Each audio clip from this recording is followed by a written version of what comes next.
Unahaganisingas anabichu nabi miadachinam. Hello, everyone. It's Rising Warriors, Rachael Kulei. Welcome back. I am affiliated with the Northwest Band of Shoshone, but I'm also Nez Perce, Osage, Blackfeet, and also come from the Hungarian and Danish people as well. And today I have my lovely sister back again, Stephanie Big Eagle. And today we are actually going to be talking about the Indigenous looking inside out of the justice system. So this is something that I felt, and we both felt that needed to be talked about. And I have not been through the justice system, but I have family, relatives that have been through the justice system as Native American, Indigenous, but Stephanie, our sister here, has been through the justice system, and so she's going to share her experience and the things that she does because she's also an activist. And we've both been activists in the Native country for many years now. Um, so there's a lot of things and topics that we wanted to share and talk about that a lot of people don't really understand and know about the justice system when it comes to the Indigenous side and what happens with that. So our sister here is going to share that with us. So I'll have you do another little introduction, who you are, where your people are, and then I'll let you go ahead and speak. Hello, Welcome. everyone. Thanks for having me, sister. So I'm Stephanie Big Eagle, and my people are from the Yankton Sioux in particular reservation. My father lives out there, my grandmother's out there. I also have relatives on Laura Brule and Rosebud and Oglala Sioux Nation. So, there's we have our traditional language, but I sometimes introduce myself with the English language because it's just, I just go with what comes to me in the moment. And unfortunately, I'm learning the Indigenous language, and sometimes it's a struggle to speak in the language. And I know I don't want to offend anybody, but so Yankton Sioux Ihanktawan Dakota Oyate is my nation. Si Changu, Lakota Oyate, Oglala Sioux, Lakota. I have family and relatives out there. So, on my mother's side, we have the Haudenosaunee Mohawk, Iroquois Nation, and Nordic roots and as well. So yes, I have been I have many experiences of being in and out of the justice system, both in the Wasichu, or the colonialized justice system, and then also through the reservation justice system. So I know what it's like through both worlds, that perspective of what it is to be inside of that justice system and how it affects our family and especially our children. Back in 10 years ago, 2010 was my first experience in the justice system, and that was in Rapid City, South Dakota. So that is in the heartland of Oceti Sakowin territory, especially through the 1868 Fort Laramie Treaty.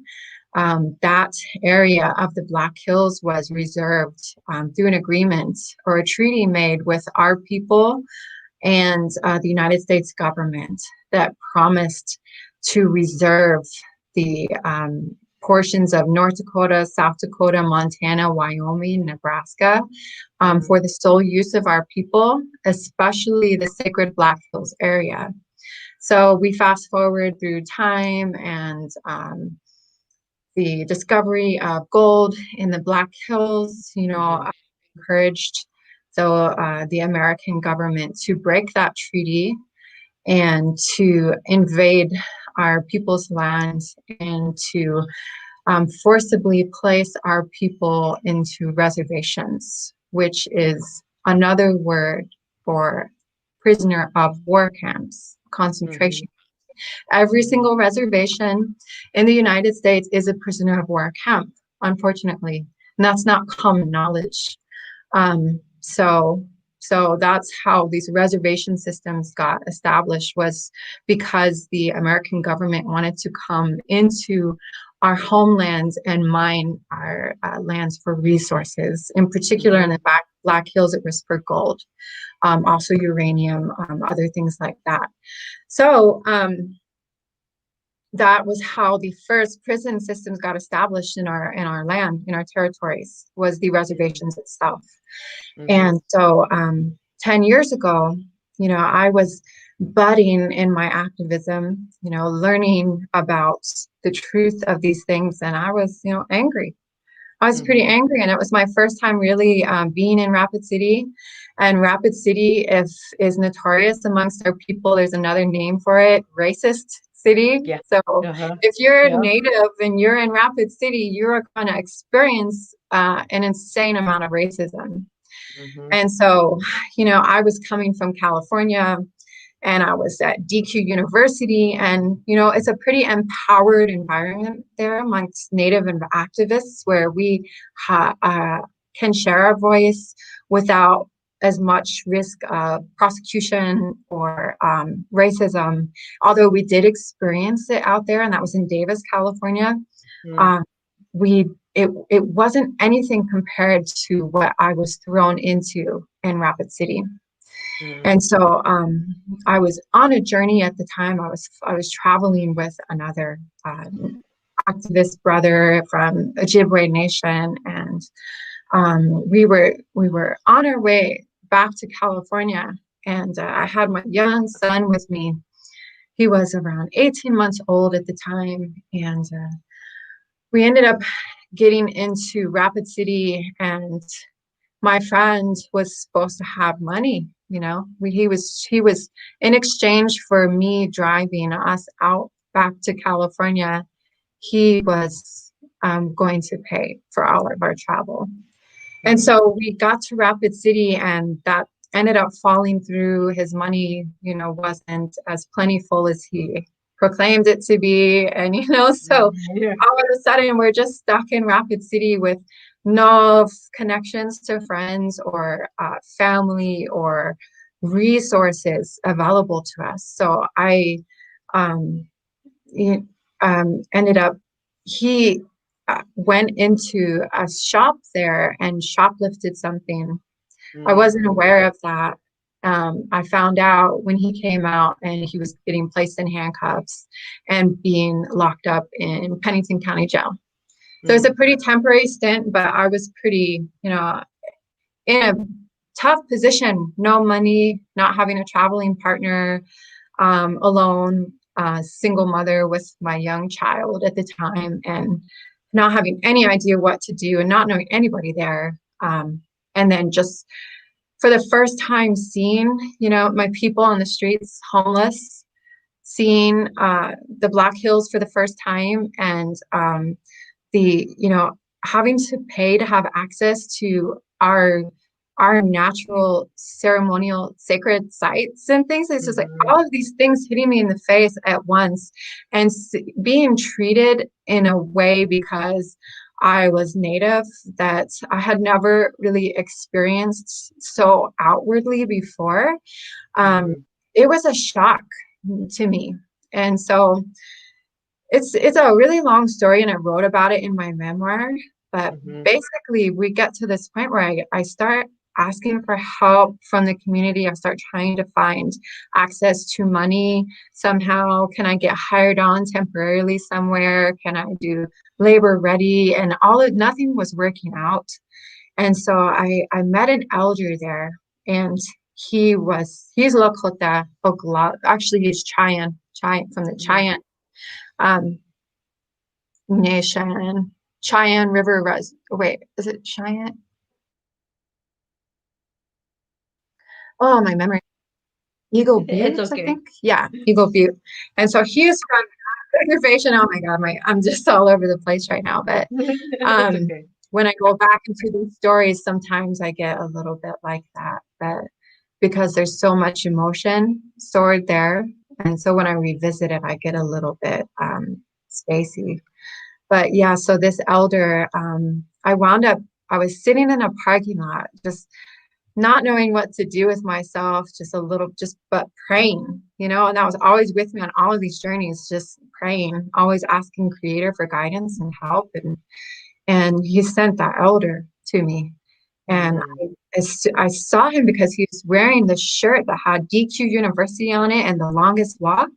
And so there's so much history that was there because I was fresh coming from DQ University, which is like an Indigenous activist training ground.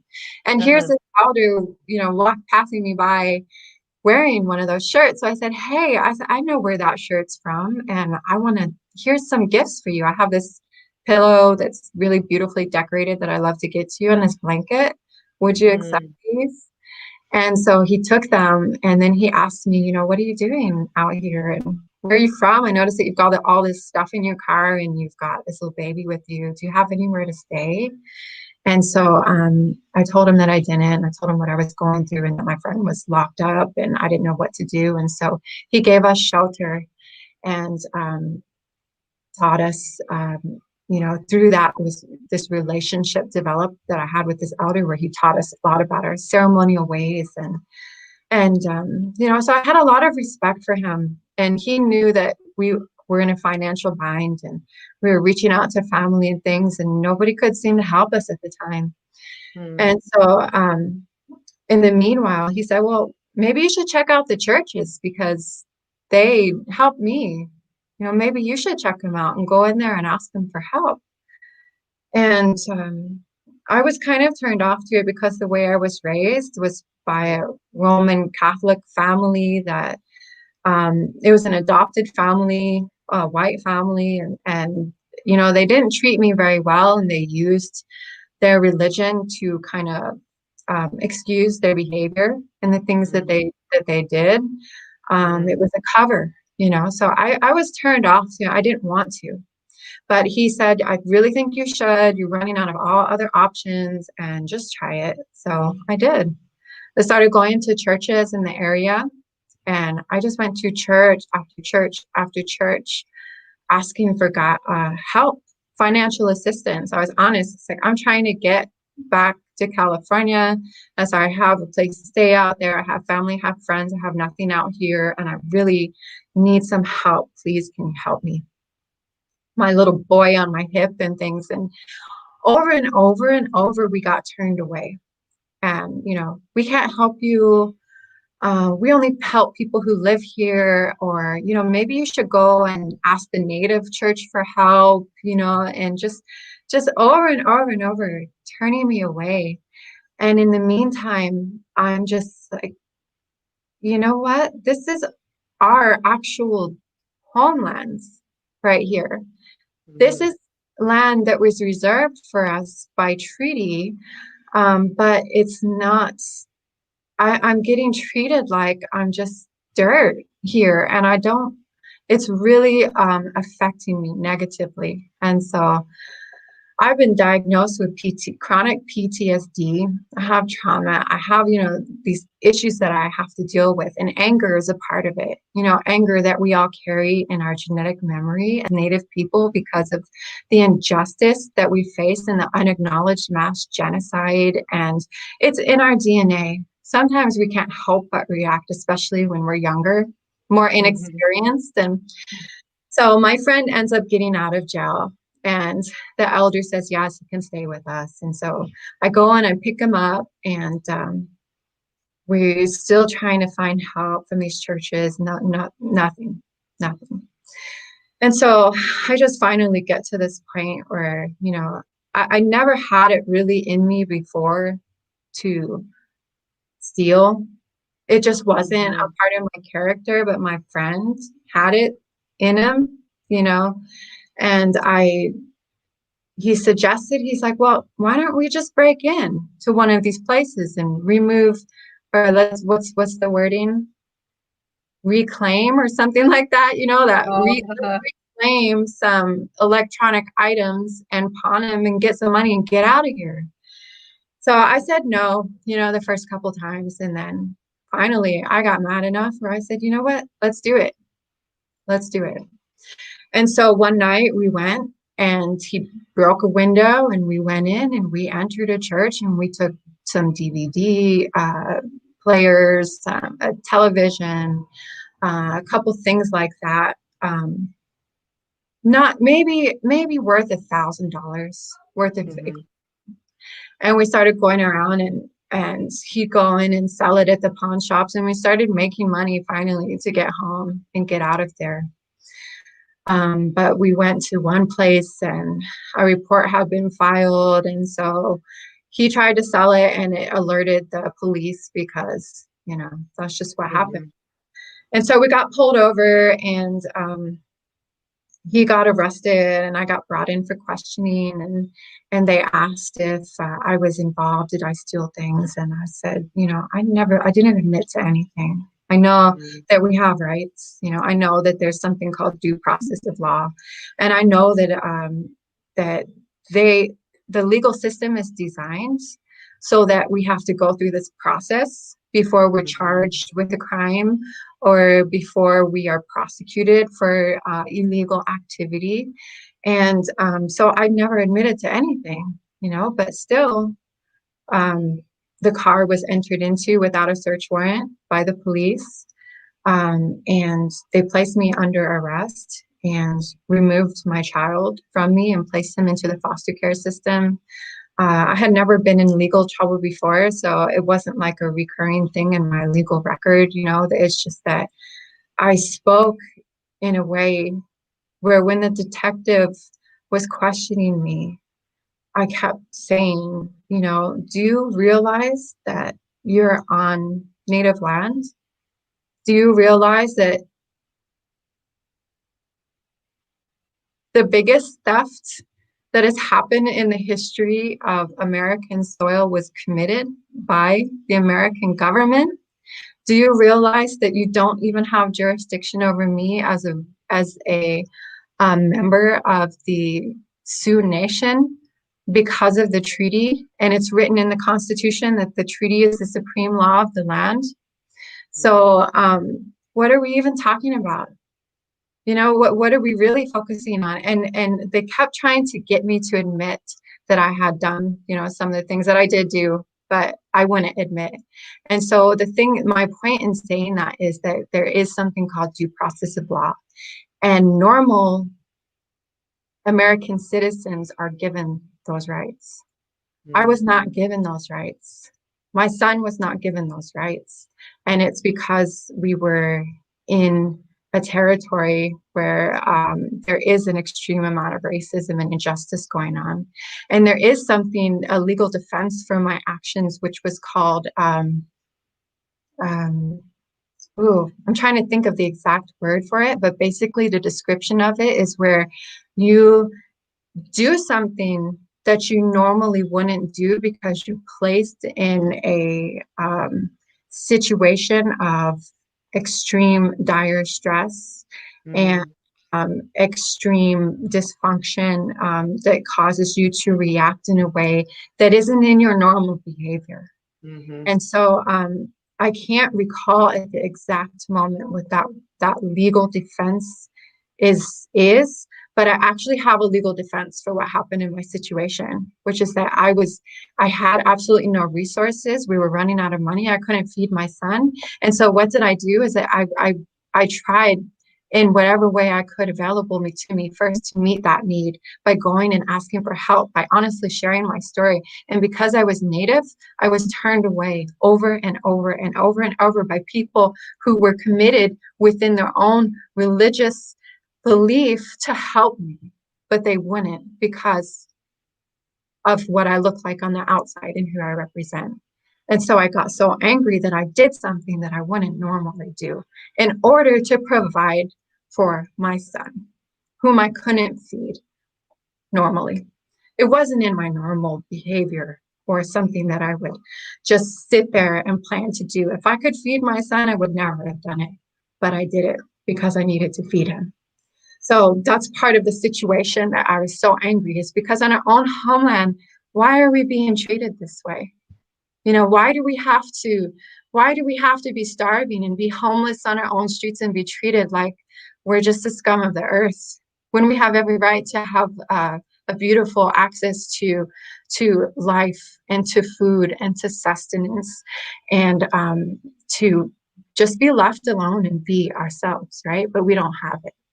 So sometimes you react in ways that you normally wouldn't because because of the external situations and circumstances that are put on you.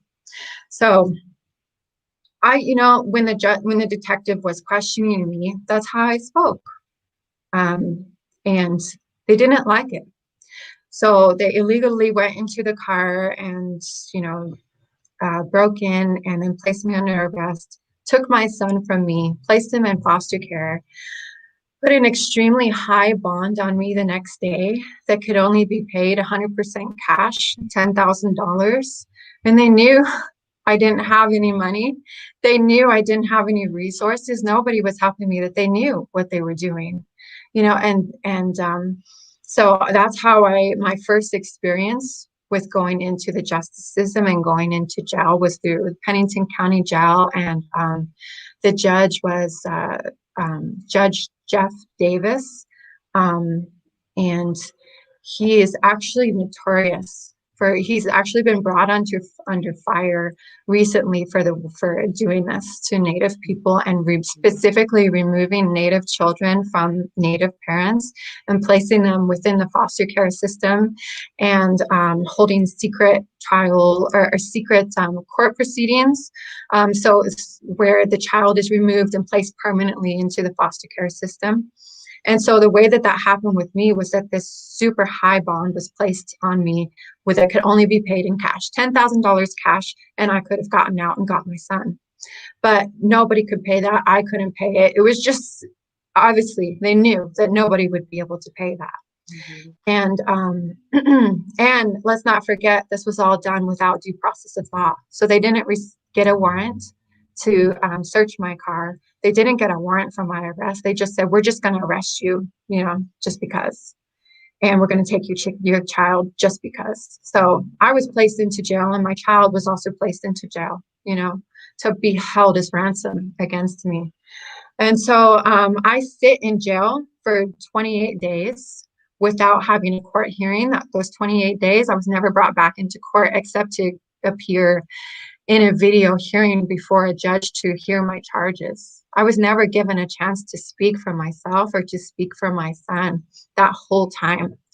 So 28 days passes by, and finally I'm taken back into court, and the judge lowers my bond to $1,000, and my dad can finally bail me out. So I get out, and this over that time they were bringing my son in to me for visits, 1-hour visits once a week.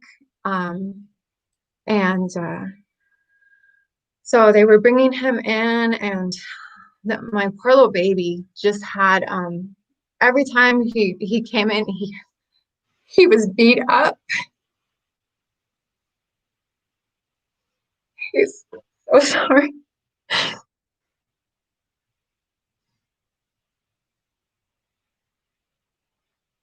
So he had marks all over his body. He never had marks all over his body when he was with me. Okay, never. And so just he came in one time with his whole eye was swollen, and it was like it was so swollen where the eye has the red marks through the eye, and his purple, and there's even a gash in it. And I said, what is this marking that he has? What is this? And over, every time I told CPS that I was concerned about his markings and that he was in a placement within foster care that was abusive and not conducive to his health, they told me, yes, we have noticed his markings, but we have determined that they are age indicative normal markings. So we are not going to make a report on it. We are not concerned about it. We believe that he's in a very safe place where he's at right now. So over and over, they told me that. And they said, right now, we just want to work with you. And as soon as you get out, we're going to release him back to you. And so I was, in this place of just my heart, you know, just being broken because of what my son was going through, and there was nothing I could do to help. Absolutely nothing. And his behavior, it's like you could tell he was being extremely traumatized because of his behavior. He was it's the most horrible thing that a mother and a child can go through, basically. And they knew exactly what they were doing. So when I finally was taken back into court, 28 days later, my bond was reduced, and I finally bailed out the next day, and I go straight away. I go call CPS and I say, okay, I'm out. Where's my son? I need him right now. And they told me, well, you can't come get your son. He's been court ordered to remain in the foster care system. And of course, I was shocked and taken aback, and I was like, what is this about? What do you mean? You told me this whole time that as soon as I got out that my son would be given back to me. And turns out they had held a secret court proceeding that I was not notified of or given a chance to appear in while I was in jail. They held this court proceeding with the judge, Jeff Davis, and CPS, where they said that I was neglecting my child because I was in prison, in jail. They had filed an abuse and neglect case against me because I was neglecting my child because they were holding me with a super high bond in jail and I couldn't bond out. So they kept my son within the foster care system in the abusive places where they were keeping him. And I was granted 1 hour visits still with my son, and had all these conditions that I had to meet in order for them to consider giving him back to me. And so I was, you know, I realized, I said, there is something really, really wrong going on here. I actually had faith in the justice system before I went through it. And I believe that, you know, I can do this. I can file this paperwork. I can, you know, speak for myself, and I can do the research on the law, and I can get my son back, you know? And so I did. I started every day. I spent 8, 9, 10 hours in the legal library researching law. And that's when I realized that they didn't give me due process of law, that they completely rights, that they violated the ICWA, Indian Child Welfare Act. They violated the United Nations Convention on the Rights of Indigenous Children and Women by separating us and placing my child with a white foster family. You know, there's over and over, there's all of these laws that they violated. And not only that, but CPS, I researched CPS's definitions of abuse and neglect and how they can actually legally separate a mother and child or a family and keep them separate legitimately and legally. And they violated at least 15 different regulations from their own definitions for their own. They didn't even follow their own rules and regulations. And so I started writing up all these affidavits and submitting them to the courts, getting them notarized, submitting them with the clerk of courts. I started submitting them to CPS, the CPS caseworkers, to the supervisors on CPS, over and meeting with them saying, look, you violated this. Give me my son back. I go to the judge, look, you violated this, give me my son back. This is all I want. I just want my son back. Give him back to me. Never. They never gave my son back. And this dragged on for months and months and months and months. And finally, I lost complete respect for the justice system. And I realized that they had never had any intentions of giving my son back to me. And this is actually what they do. In South Dakota in particular, they have so I finally met a woman who was an advocate for the native families within the justice system in Rapid City in particular. And she had been researching what they had been doing, which is legal kidnapping of Native children and placing for arbitrary reasons. Normally to have your child removed from you and to have your parental rights terminated, you really have to do something seriously abusive towards your child. You don't just get arrested and then you lose your kid forever. That's not how it's supposed to work. Okay. Especially when the child is being abused within the foster care setting that they're in. So like I said, every time I saw him for those 1 hour visits, he had new markings on him, whether it be bite marks, scratches, bruises, busted eyes, busted lips. He had it all. Every sign of abuse within the foster care settings, he had it all. So I was very concerned about the health of my child and his safety, and never did they listen to me. Never did they care. And so I started working with the advocates and realizing how deeply entrenched the injustice was in the Rapid City area, and becoming an advocate for it and doing everything I could legally to protect myself and my son, and to just say, look, just throw out the case, just give me my son back, because there's so much that you guys didn't do right here. You really should just throw out the case and let me go home. Let me take my child home. That's all I wanted, like from the beginning. But I had to go through it. I had to know.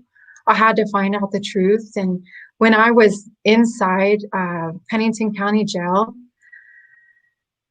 I would say probably at that time, which is 2010, October 2010 through November 2010, I would say 99% of the inmate population was Native American, Lakota, and Dakota. 99% of the inmate population, when our civilian population was maybe 5%, maybe 5%, 99% of the inmate population was us. And so there's a disproportionately high number of Native American children in the foster care system as well. So I learned that firsthand, and you can't take that knowledge away from somebody when they learn it firsthand experience like that. You can't take that away from them. So I had to go through that to know firsthand what's really going on in the justice system, especially against Native people. And it might be at a disproportionate rate in Rapid City, but I'm sure it's like that throughout all of the justice systems throughout this country, because that's what it's based upon. The foundation of the American establishment system itself is based on the subjugation of the Native American people. And you do it by breaking their spirits. So what better way to try to break my spirit as a strong Indigenous activist at that time than to take the thing I most love from me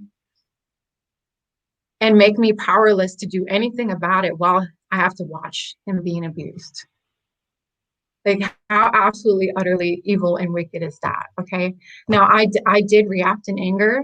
I do admit that, and I do own that. But there is a legal defense for that as well. And I should have been given the opportunity to defend myself and to defend my child. And they should have helped me. If my situation as a citizen was that I didn't have resources, why didn't you try to help me instead of trying to break my spirit? So, I became very informed about what's really happening behind the scenes in the Rapid City area with Native families and children. And that was, I finally told the judge that if you don't want to give my child back, and if I have to sit here and point out to you all the things that you violated in my case and you don't want to hear it, and I have all of these Native warrior societies and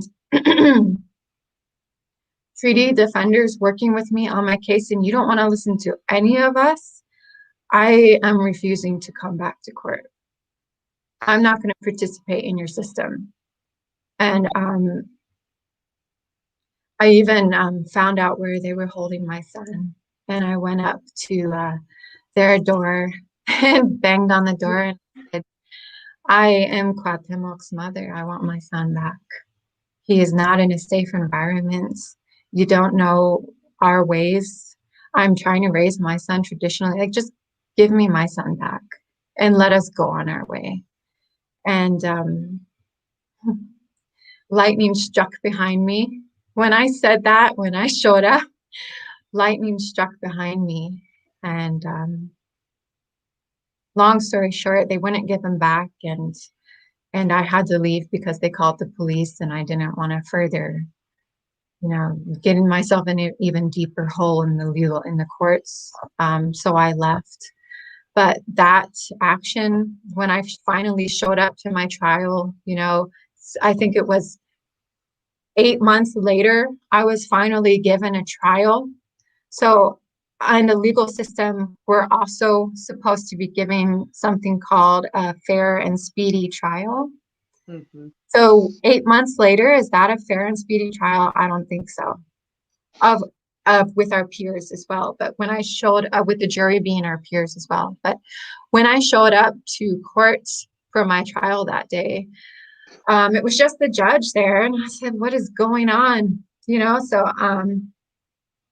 he informed me that my trial was canceled pending a psychiatric evaluation because my sanity was being questioned because I showed up at the foster home and demanded the return of my son. So after that, I just said, you know what? I can't do this anymore. I can't play your game with your little legal system, game that you're playing. I can see everything that I gave you every opportunity to just give me my son back and let me go. But you just, there's something going on here, and I can't participate with it anymore. So I'm going to go about it my own route, and I'm going to actually practice my sovereignty, especially because we're in treaty territory right now, the heart of 1868 Fort Laramie Treaty Territory. And you, Judge Jeff Davis, are one day going to answer to that, because you are upheld and sworn under law, under oath, to honor the Constitution. And within the Constitution, treaty is supreme law of the land. So if you can't just allow me to practice my sovereignty and just dismiss this case and let me have my son and let me go home, then you're going to have to pay for it one day. One day you're going to see my face again and you're going to hear about this. But in the meantime, I'm not participating anymore. I'm invoking my sovereignty, and as a sovereign member of the Dakota and Lakota Sioux Nation, I'm not agreeing anymore to come to your court appearances and to answer to this, because I don't have to, especially if you don't uphold your end of your agreement to uphold law. Mm-hmm. So that's what I did. I stopped going to court. I just couldn't do it anymore. And I was up on their board for the most wanted criminals in South Dakota. My face was all over. I was one of the most wanted criminals in Rapid City, South Dakota for a while. A warrant out for my arrest, and I just went into hiding for a while and tried to figure out what I was going to do, because my plan at the time was to go through international court system and United Nations and countersue the state of South Dakota, particularly Judge Jeff Davis and CPS, for all their violations of their own law. And I met with an international lawyer. His name was Curtis Dobler, and he was actually Saddam Hussein's lawyer at the time. He's a major human rights violations lawyer. And I emailed him and told him about my case and said, would he take my case on? And he met with me and he said, I don't take on very many cases at all. We get thousands of requests a month. And your case passed all of the initial checks. And so we met in New York City and we talked about my case, and he took it on pro bono. He took it on. Mm-hmm. And he said that he felt that we had a possibility for a landmark case, that if we took this case to international courts and we won, that it could become a landmark case for families within our nation, that hopefully we could adjust we could address this extreme injustice that we were facing within the legal system, and hopefully rectify it. But I ended up, before we could move forward anymore on our case, I got picked up by the marshals, the federal marshals, and transported back to Pennington County Jail. And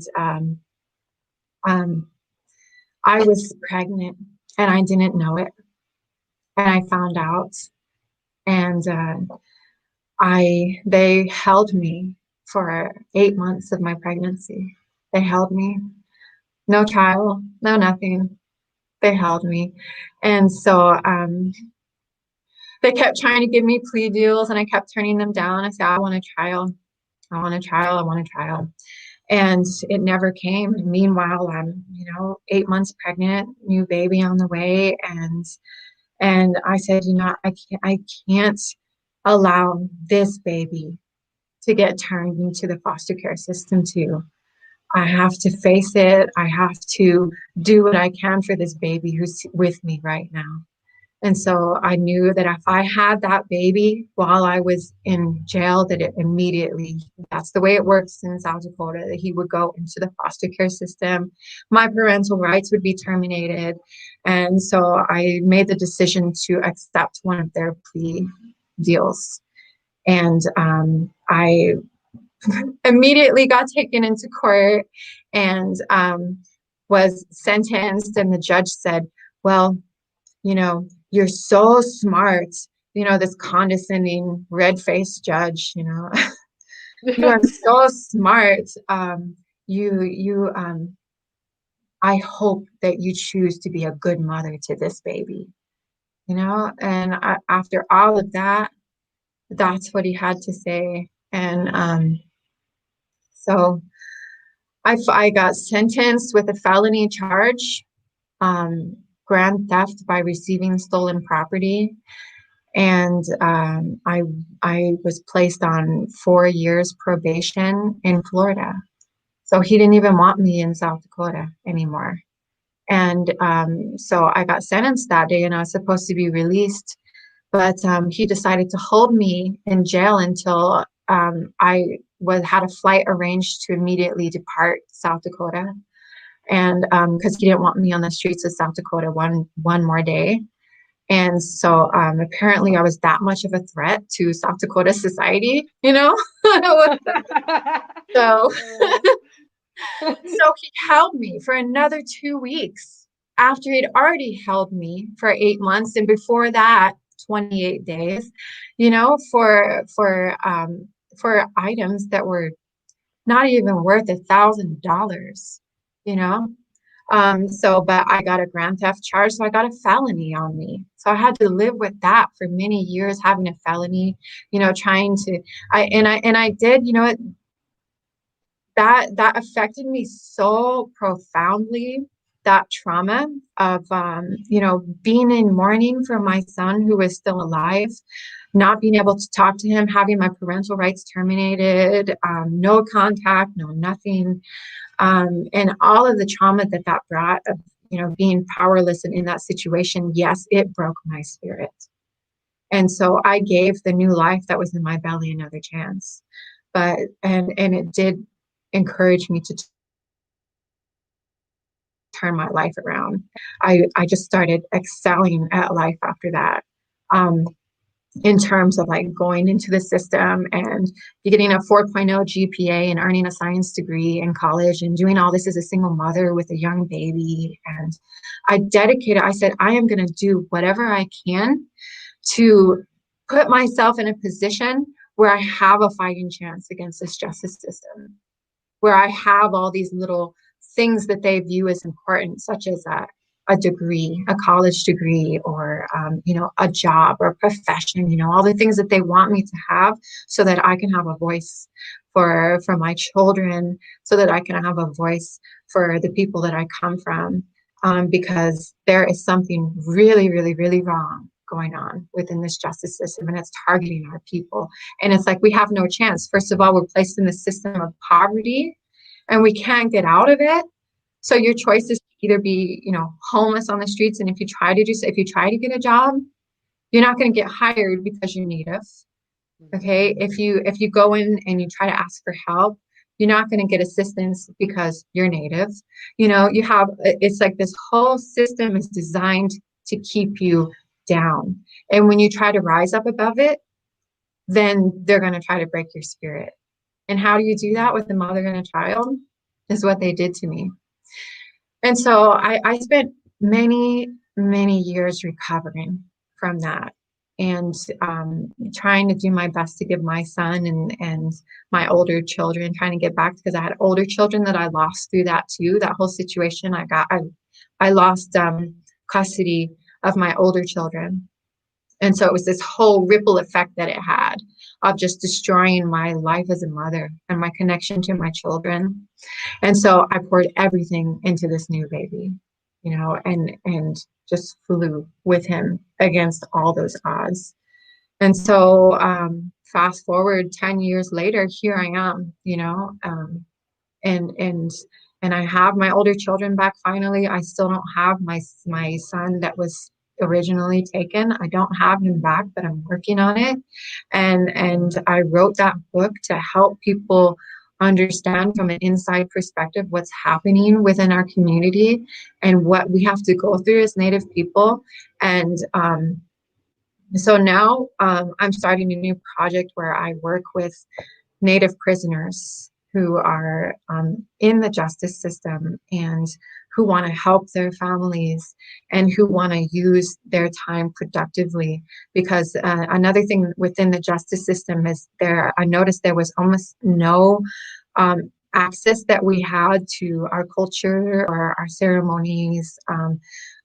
All we had was what they allowed us to have, which was the Bible. So when I was in prison, I read the Bible front to back. Front to back, I read the Bible because it's the only connection I had to any sort of spirituality. And it was actually very healing for me because I had this resistance to it because of my family. When I was raised, they used the Bible in a way that's not supposed to be used, to absolve their sins that they practice. They sin every day, every day they sinned against me. And so, but me reading that Bible gave me strength through that time. But I really think that as Native people, we should have access to our own ways, our own spiritual systems, our own connection with the earth, with who we are. We should have access to that. And because that's where the true source of my healing came, was from access to our ceremonial ways and our traditions. That's what helped me through my process of mourning, because my process of mourning has never ended. From 10 years ago when my son was taken, I'm still in a state of mourning, and that's when you never come out of a state of mourning, it's a really damaging place to be for your soul and your health, your spiritual health. So it's our traditional ways and ceremonies that helped me survive that. So there's prisoners within the justice system, especially Native prisoners that don't have access to the ceremonies and ways that will help them survive. And a lot of our people are targeted. Yes, we do react in anger for the situations that are placed upon us. And yes, our behavior needs reforming, but the reforming isn't going to come through the justice system. Is it going to come from years of being placed in a system which doesn't support our spiritual health or our traditions or our culture? It just further separates us from it and separates us from our families, which is extremely traumatizing to not only us, but our children and our families. They don't deserve that. We need to have healing that comes from our people and our ways. That's what sovereignty is, and that's what's promised to us in the Constitution and within our treaties, right? Is our right to be sovereign. So we should have the ability to reform our people, to help our people heal through our own ways, which isn't locking them away in a hole and forgetting about them. We need support. Our families need support. And so now I work with prisoners who are using their time productively to create art. And by creating that art, they are supporting their family and they're supporting movements and they're doing whatever they can to put their prayers and their positive energy out into the world. And I wish I had something like that available to me when I was in prison, when I was in jail. All I had was card games and, walking around in circles endlessly. And, I really wish I had something like that available to me. So I do what I can to help support it now and to help raise awareness about what's really going on within the justice system, because as a society, we are programmed that when somebody commits a crime and they get locked away, that they deserve it, that somehow they're beneath regular normal society members, and it's not true. We need to look at it from a different perspective, is that our people need help, and they need help that helps to heal their souls and to help heal the things that we have been through as a people, which is genocide. Yeah, we're going to react to genocide at some point. We're going to do things that, maybe, yeah, we're going to steal a TV sometime or steal a laptop because we're trying to provide for our families or something. And we're reacting in anger to things that, we never deserved in the first place. So if the treaties had been honored, we wouldn't have issues of lack of resources. We wouldn't have this deep rooted anger within our souls that comes from a mass unacknowledged genocide and continued cultural genocide. So that's cultural genocide when you separate a Native family and place children with white people who don't know our traditions, don't know our languages, don't know anything about it and have no respect for it. That's called cultural genocide. And that has been the tactic of the American government since they created the reservation systems in boarding schools. So it was illegal, I think, until 1978. You can check me on, but it's pretty recently that it was still legal for the government to remove Native children from their families and to force them to go to boarding school. And so boarding school, if you know anything about boarding school, it was not beneficial at all for those children. It was extremely traumatizing. It was abusive. It was completely separated from their culture. They were punished for speaking the language or praying or wearing any sort of traditional regalia, burning sage, whatever it is, these things that some people take for granted today. Very recently, it was illegal for us to do those things. And it was illegal for our children to be removed and be placed in these extremely traumatic environments. So that is cultural genocide. And of course, we're going to react to it sometimes. That's just called being human. That's being human. But we don't deserve extreme draconian levels of punishment for it from an outside system that doesn't understand our culture or our ways. So the entire prison system is a colonialized concept. It didn't exist here before colonialism. It was created particularly to keep us subjugated. So I could talk about this for days nonstop.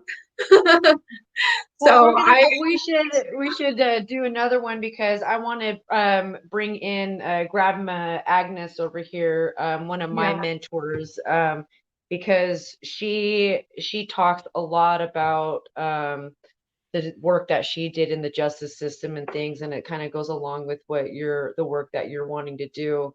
So I think we should do a part 2 of this and continue this, because there's a lot more information that we could go on, and I know we need to wrap this up because of time here.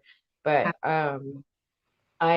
sister, thank you so much for sharing your story. And I knew parts of your story because we've talked about this, but in the depth that you went in, you're always in my prayers, and I'll keep that son in my prayers, and you'll get him back one day.